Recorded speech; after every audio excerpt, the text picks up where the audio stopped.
What is up, guys? Wrestling Premiere is here. What's Better is back. It's been a very long time coming. I somewhat enjoyed this series, but felt like one of the videos were disappointing. To date, one of those videos is probably the only one I truly hate on the channel. You'll be like, why did you keep it on here? Hey, we can't be hiding. It's a sign progression coming from me. Anyways, these videos are straightforward. We compare two things and try to determine what's better. My opinion, of course. First half of Ruthless Aggression is from the very beginning all the way up to WrestleMania 21.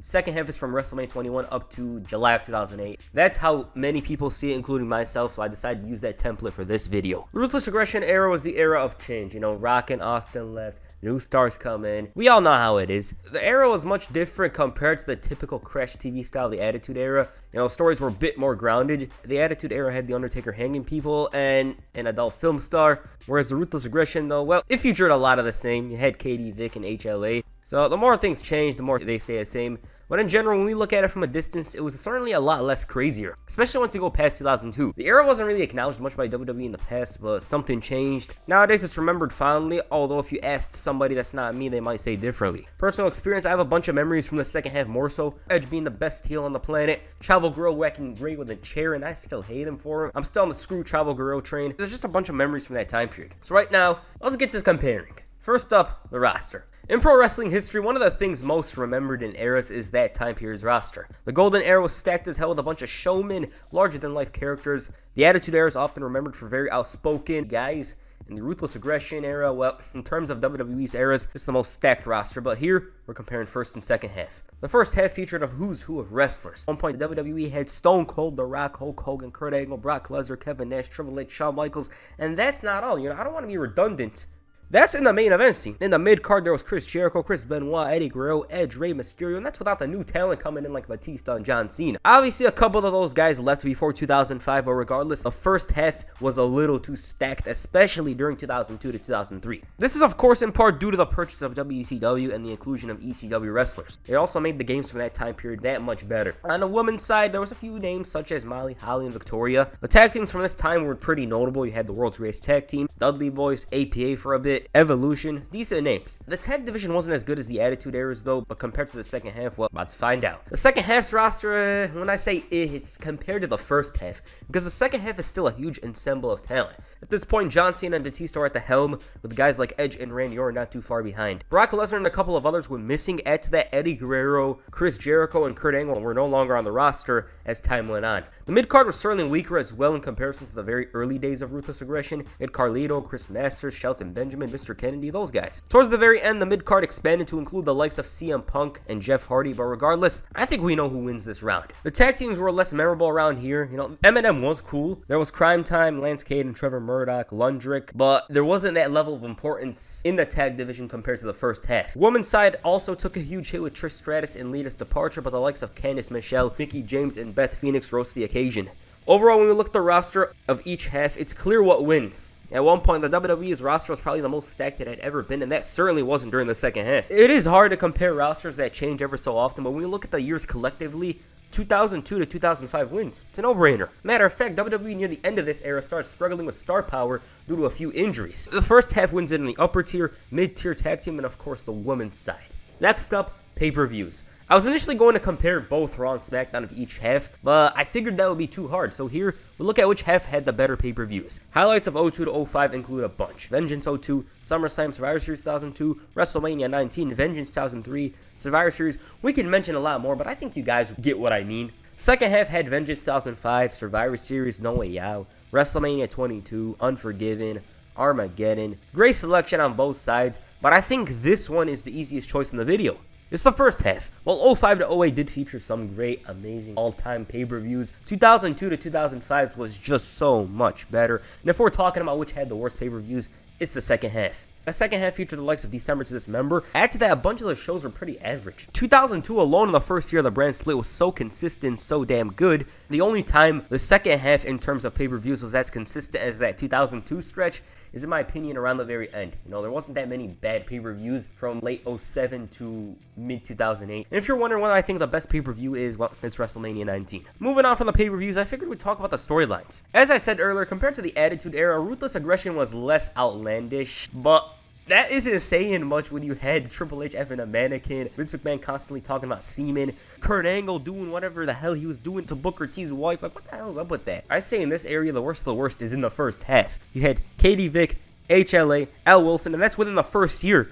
05 to 08 isn't clean of this, of course. There was a JR firing storyline, Ray and Chavo. Their matches were good, but the story certainly wasn't. Whole Eddie's in Hell thing. On the contrary, there's a bunch of great stories spread across the 6 years. It was Brock Lesnar, Kurt Angle, SmackDown 6, the Evolution story when you look at it as a whole and what it did for Batista, Benoit's road to WrestleMania, Eddie's journey to No Way Out, the HBK and Triple H story. There's also some low-key underrated or overlooked mid-card feuds such as Y2J and Christian, Trish and Victoria. Second half, more of the same. You had Matt Hardy and MVP's feud, which was absolute gold. I want to hear more people talk about this one. Brothers of Destruction and MVP and Kennedy. And in the upper tier, the stuff everybody talks about. There's Edge and Cena. Batista and The Undertaker was transitioned into a feud, including Edge, Ric Flair's road to WrestleMania 24, the Y2J and HBK feud, which intensified near the very end of the era. And for this one, I don't know if it's a hot take, but I'm going to go with the second half. My personal opinion is that a lot of the feuds just seemed much more iconic compared to the first half. It was honestly a very hard decision, and I went back and forth on it. One moment I'm thinking of Eddie and Angle, the next is the Age of Orton. And I'm just going to say it's a very narrow win. Add to that, it's odd how WWE had the most stacked roster ever, and a bunch of the stories in the first half fell flat. At the end of the day, we all love the stories from this era. A lot of them are still spoken about to this very day. The same could be said for the matches. The WWE began focusing more on the in-ring product around 2002 and led to some ridiculous matches on a weekly basis, especially on SmackDown. A bunch of the guys were giving it 100% and made for some good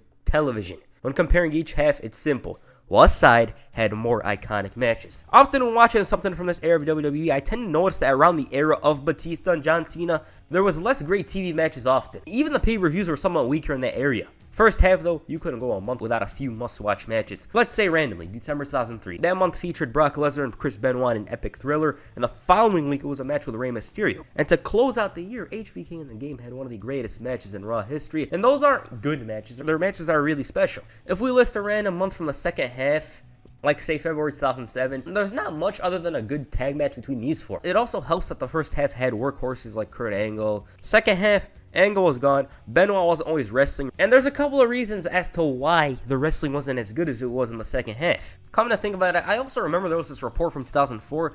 They revealed that WWE wanted their wrestlers to ease up on the intensity, wanted the action to be a bit slow and more meaningful, and here's something I found on it. Maybe that played a part. But anyways, looking at a bunch of great matches, it has to be the first half. There's just a better collection there. And with regards to 05-08, there's less of a collection there. Like, the great matches weren't happening so often. Sure, a bunch of them were good, but the consistency, and also helps that the first half was full of superb TV matches. Sometimes in the same week, Eddie Guerrero would have a great performance. On the other side, Evolution have an epic tag team match. Easy win for the first half. 3-1 at this point. I don't think we're going to have a worse situation here. Unlike us, who always be talking about storylines and matches from the Ruthless Aggression era, WWE loves the moments even more so. The 2000s featured a plethora of moments. Brock Lesnar shooting star for good or for bad, HBK's comeback and his world title win, Batista turning on Evolution, and that's just the first half. Second featured the reforming of DX, Edge's spear through the table, RVD's title win, Ray WrestleMania 22. There's just so many, but if we were to choose one, it's the first one for me. We all know the type of things WWE replays from the 2000s. It's always John Cena debuting, Brock winning the title, Evolution forming, and when I look at it from my perspective, the moments of the first half were just much more iconic. You had Jeff Hardy desperately reaching for the title to make something of himself, Eric Bischoff shocking the world and appearing on WWE programming, Rock finally overcoming and dropping Stone Cold for the count, Goldberg's debut, Brock and Big Show breaking the ring, and of course there's Eddie and Benoit. That moment may be tainted now, but when you look at it from that time's perspective, it just might be the greatest moment from this era. This is without the random moments everybody talks about to this very day, such as the Rock concert or Shane McMahon getting his balls electrocuted.